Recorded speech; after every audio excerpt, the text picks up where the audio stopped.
में भी SEZ का मामला भारी घोटालों की आंच में फंसा नजर आ रहा है। कांग्रेस ने जिन जमीनों का SEZ के तहत अधिग्रहण किया है, बीजेपी उसे निजी हितों से जोड़कर देखती है।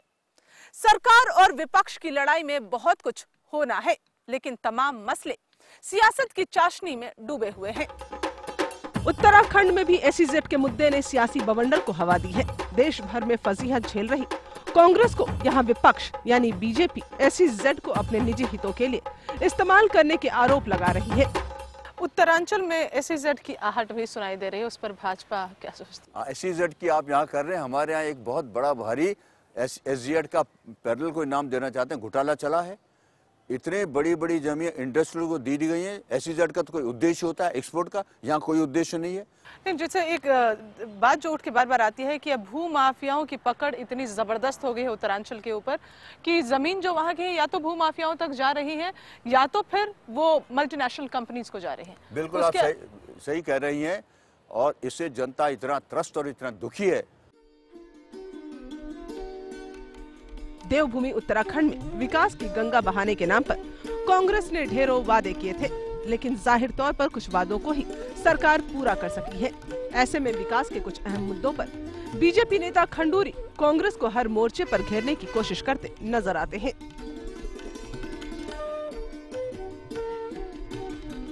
पर्यटन जो है उत्तरांचल के लिए आय का मुख्य स्रोत माना जा सकता है, लेकिन अभी भी कई जगह ऐसी हैं जैसे मुक्तेश्वर है, जैसे धनौटी है, जैसे नैनीताल है, वहाँ विकास अब भी पूरी तरह से देखा नहीं जा सका है। इस पर आप क्या करने वाले, भाजपा क्या करें? ये सरकार जो है, आपने पर्यावरण का कहा है, हमारे पास जड़ी बूटी है, फ्लोरिकल्चर है, एग्रीकल्चर है, हाई एल्टीट्यूड एग्रीकल्चर है, हमारे पास सैकड़ों चीजें। लेकिन उत्तरांचल की जनता ने कांग्रेस के साथ भाजपा की सरकार भी तो देखी है ना? नहीं, देखिए हमारी सरकार 12-13 महीने रही, इंटरिम सरकार थी। हमारी जो प्रायोरिटी, हमारे टास्क थे, पहले it was not an elected government.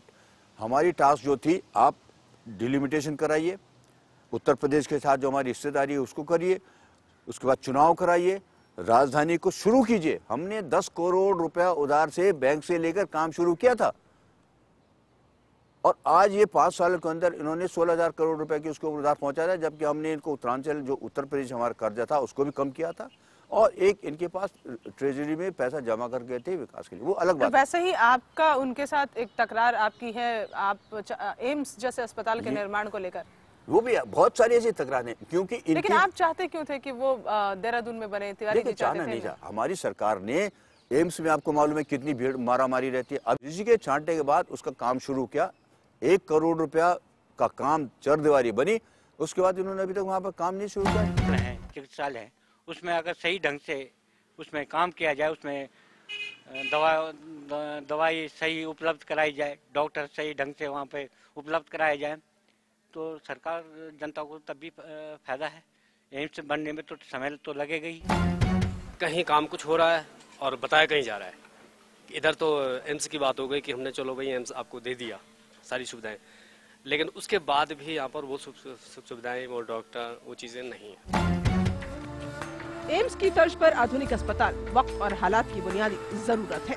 ऐसे में इस मामले पर राजनीति नहीं होनी चाहिए। उत्तराखंड में चुनाव सिर पर है और बीजेपी कांग्रेस के खिलाफ अपने हथियारों पर धार लगा रही है।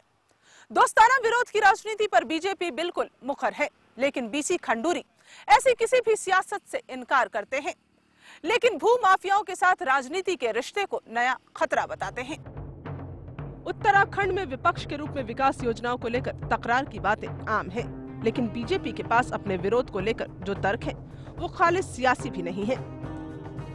क्या आप सशक्त विपक्ष की भूमिका अदा कर सकते हैं? अनेकों आंदोलन हुए हैं, अनेकों चीजें हमने की हैं, यहाँ तक कि हमारे नेता विपक्ष को पुलिस ने उठाकर घसीटते हुए ले गया। शायद भारत वर्ष से किसी विधानसभा में ऐसा नहीं होता होगा। 5 साल में इन्होंने मेरे ख्याल से मुश्किल से 30-40 दिन से ज्यादा विधानसभा नहीं चली।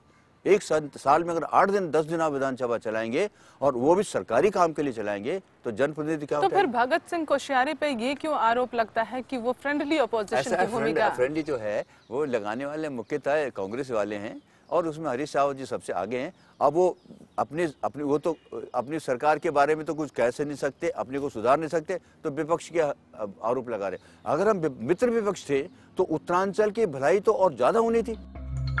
उत्तराखंड की सरजमी पर पहाड़ों और जंगलों की खूबसूरती को माफियाओं से खतरा है। मगर इससे भी बड़ा खतरा है माफिया और राजनीति की गलबैयां। आपको क्या लगता है उत्तरांचल की जो राजनीति है उसमें अपराधियों का कहीं कोई साठगांठ होने लगा है क्या? लॉ एंड ऑर्डर एक बहुत बड़ा इशू बन गया उत्तरांचल में।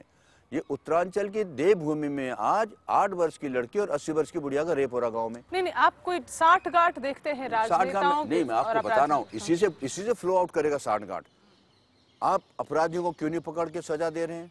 ये साठगांठ तो स्वाभाविक है, 5 साल से साठगांठ चल रही है, चुनाव के समय में और ज्यादा साठगांठ होगी। अच्छा, अब थोड़ा हम अगर टिहरी की बात करें, टिहरी विस्थापितों का जो मामला है, आप उनसे कुछ कहना चाहेंगे? उनका विस्थापितों का मसला और गंगा की धारा को मोड़ने, ये था कि टिहरी डैम बनना ही है, तो हमारे शासन के समय में वो जो टनल बंद वगैरह की बात हुई हमने किया था, और उसके अंदर ये था कि जो व्यवस्थापित हैं, पहले भी हमने जो कुछ हमारे समय में किया था हमने किया, बहुत सारे लोगों को स्थापित किया, लेकिन जो आखिरी में इनके समय में हुए उन्होंने कुछ किया नहीं, किसी प्रकार की व्यवस्था नहीं की। टिहरी जैसे संवेदनशील मामले पर सरकार ने भले ही अपनी ओर से राहत दी हो, लेकिन विपक्ष के तौर पर बीजेपी उतनी शिद्दत के साथ जन आंदोलन की आवाज बुलंद नहीं कर सकी। टिहरी के कई विस्थापितों को आज भी अपना सब कुछ खो देने का सिला नहीं मिला है। बीजेपी के दिग्गज नेता बीसी खंडूरी को चुनावी कमान की हरी झंडी मिली तो कोश्यारी के माथे पर सिलवटें लाजमी थी। इस अहम जिम्मेदारी को लेकर क्या कहना है खंडूरी का और किस वोट बैंक पर है बीजेपी का निशाना, जानेंगे हम एक ब्रेक के बाद।